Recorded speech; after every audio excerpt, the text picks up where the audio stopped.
So to start this video, I just want to preface that none of the critiques of Stoicism in this video are my own, as I'm going to be highlighting the critiques of Stoicism made by various other philosophers, like Jean-Paul Sartre, Nietzsche, and numerous others. And the reason I'm doing that is because this is a philosophy channel, and I want to shed light on various philosophies, even when they conflict. Because while I may not agree with all the critiques made against Stoicism, they are still very interesting and deserve to be taken seriously. And so with that being said, in this video you can expect to learn why Stoicism makes for a good quote, but not a good life, why Stoicism is the most shallow and unintelligent of all the major philosophies, and why Stoicism is a philosophy designed so that weak people can fool themselves into feeling like they're strong. Starting with 1, why Stoicism makes for a good quote, but not a good life. 20th century Parisian existentialist philosopher Jean-Paul Sartre agreed with a lot of points made in Stoicism. However, one major issue he took with it was the fact that it was so focused on letting go of what you can't control that it ends up limiting your human potential. And why he believed this was because while it does make for a good quote to say something like, "You always own the option of having no opinion. There is never any need to get worked up or trouble your soul about things that you can't control. These things are not asking to be judged by you, so leave them alone." Whereas in Sartre's mind, this quote right here from Marcus Aurelius is limiting any potential you may have, as you will become too obsessed with finding things that you can't control and letting go of them, as opposed to finding things that you can control and utilizing them. As Sartre agreed that you shouldn't dwell on things that are out of your control, however, he believed that the way you do that is by endlessly obsessing over what you can control. For example, Sartre would view the quote about not having an opinion on things that don't concern you as dangerous, because while yes, you can't control other people, you can control your opinion. And that personally made opinions and judgments are actually what lead to some of the greatest art, music, and literature ever made, including philosophy. As Sartre might even call Marcus Aurelius a slight hypocrite here, as Marcus Aurelius is not only judging himself over how he can be concerned about others that he can't control, but also judging others that he notices have opinions over other people. So in a way, Marcus Aurelius is judging someone for judging someone. And Sartre also believed that why Stoicism works better on paper than in reality is because we do feel emotions, and while Stoicism is all about suppressing your emotions and being even-keeled and calm at all times in life, that isn't necessarily the best thing we can do as people, because it's not like emotions are some annoyance that we need to eradicate from our lives, but rather a necessary mechanism in the human machine. We feel emotions for a reason, because if they were pointless, we wouldn't feel them in the first place. As Sartre believed that when we feel hungry, it means we need to eat something, and so when we feel sad or angry, they also mean something else that is vital for us as humans. So he didn't believe that you should just suppress them at all times, because as he says, they are actually an important function of being a human. Because Sartre was able to understand that we still don't understand human psychology nearly as much as we think we do,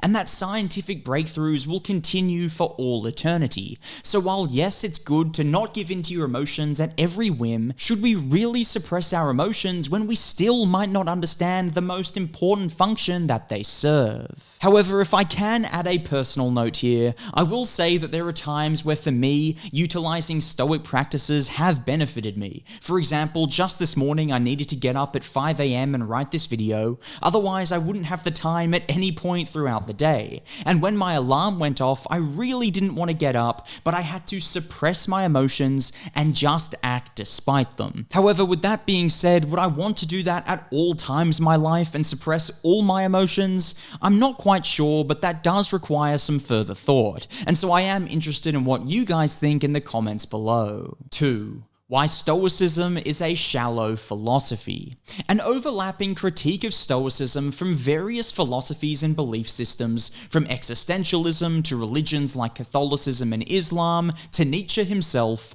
was that while Stoicism is a good practice, it lacks the depth to be a true philosophy, as it doesn't necessarily grapple with the biggest questions in life, and therefore it's a shallow philosophy. As an example of this would be how a taxi driver could be a Stoic Stoic, as he gets up early despite his emotions, and doesn't retaliate against a rude passenger despite his anger. And while he may stay calm and not feel any bad emotions throughout the day, despite these terrible instances, he will still feel a deep longing for something deeper in life, in which he will end up turning to different forms of atheistic research, existentialism, various religions. You guys get my point here. He will still turn to other philosophies in order to fill a deeper void that all humans have, and a void that in Sartre's mind, Stoicism can't fill. And now, that's not to say that just because you like other philosophies, it means that the philosophy is shallow, but you can't necessarily put Stoicism against another philosophy in the same way.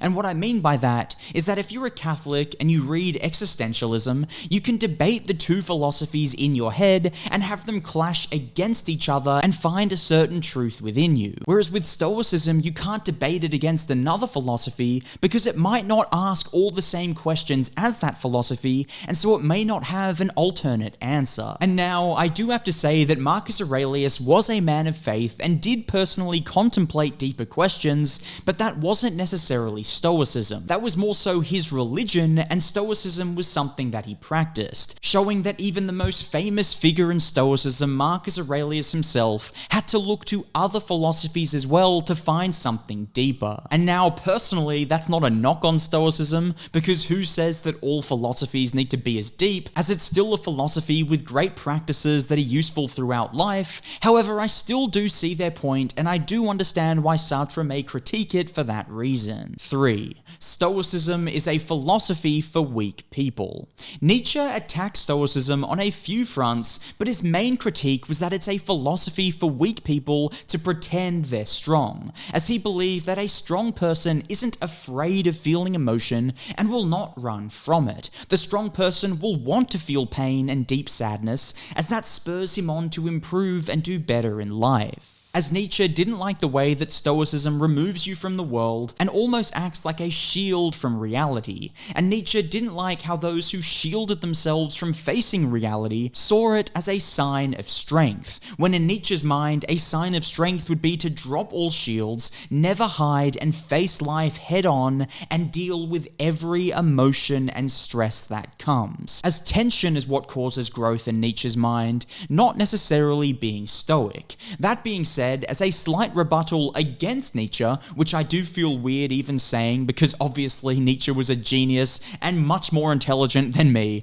However, I would say that Stoicism offers a tension in the way that you have to fight hard to remain calm and not let emotions get the best of you, as it's not like Stoicism is some easy switch in your head that you can flick and just never feel emotion again, as it's about breathing through the emotion and not letting it take over. But that being said, I do see Nietzsche's point where if you do get in a habit of suppressing your emotion, it may end up becoming like a light switch, and then things do get dangerous because you will suppress your emotions without even trying, just because it's become a habit at this point. And so I do understand where Nietzsche's coming from, but I also would respond with the fact that Stoicism is still tension, as it's not as easy as it may seem on paper. But let me know what your thoughts are down below about the critiques of Stoicism from these various philosophers. Let me know your thoughts down below about Stoicism as a whole, and if you liked the video, please hit the like button, hit the subscribe button, and as always, take care.